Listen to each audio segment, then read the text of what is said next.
we're testing skis. This is the second of our big formal alpine tests we do every season, and then this is where we gather the data and all the information for our gear guide. We've been doing the tests in Colorado for almost the last 10 years, and we just wanted to freshen things up for our readers. You know, another reason to make people pick up the gear guide, and Utah is just a fun place to come. People think that's to mask the identity, but it's really more to take graphics out of play.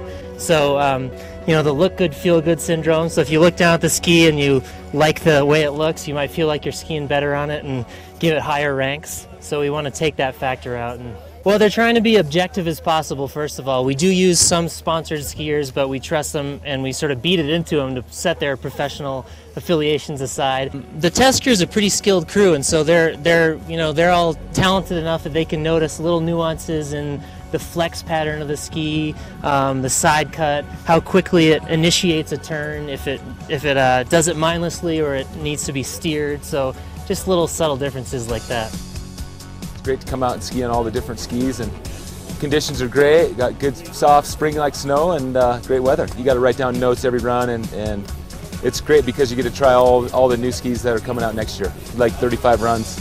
So I've taken notes on 35 different pair of skis, so it's a little bit of work too. Turnaround's really quick here at Deer Valley, so you know you can take one run on each ski and just lap them. You can tell which ones you like for sure, and other ones that aren't so stable or a little beveled, you can kind of see the little nuances in some of the construction. This is my third year doing this, and you just you really anticipate. You just gotta, write your cards on the lift, and you gotta think a lot when you're skiing about what you're feeling, what you're looking for, maybe what you're not feeling.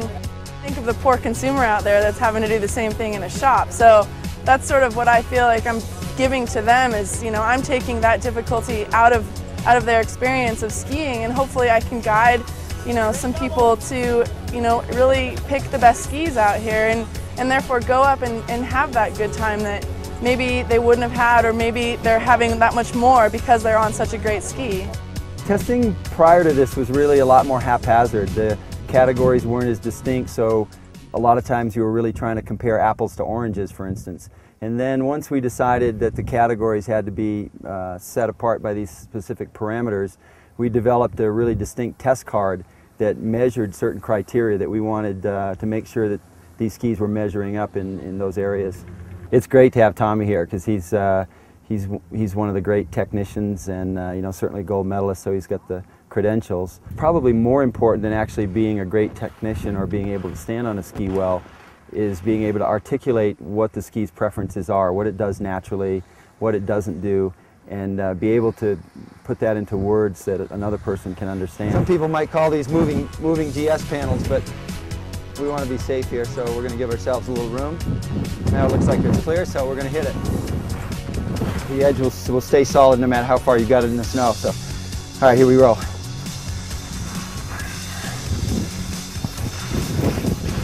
This ski is really quiet, nice and damp.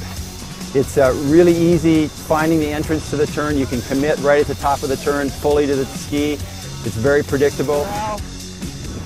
And jump into another pair.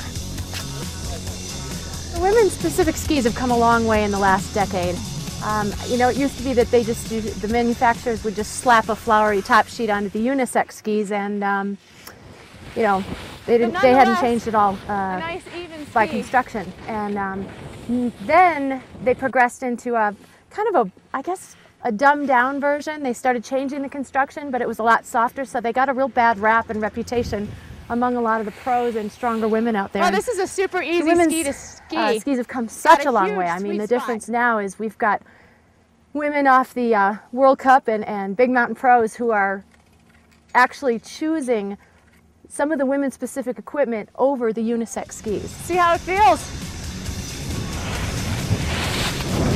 Yeah, they feel good. Pretty versatile ski. Likes long turns and you can push them short. Seem to do it all. This is a lot harder than testing skis because it's a more painful process, it's a more time-consuming process, These guys really have to work hard. I've always said that boots are the most important component of your equipment package. Having some good information on your boots before you buy them is key, and that's what we're here to do. It's going to come out near the end of August, mid to end of August, and it'll be the September issue. And it'll be a big blowout, massive winter gear guide. So this is actually just the part, this is kind of the bread and butter, but we'll also have Nordic skis, telemark skis, randonnée skis, twin tip skis, alpine boots, telemark boots, the whole shebang.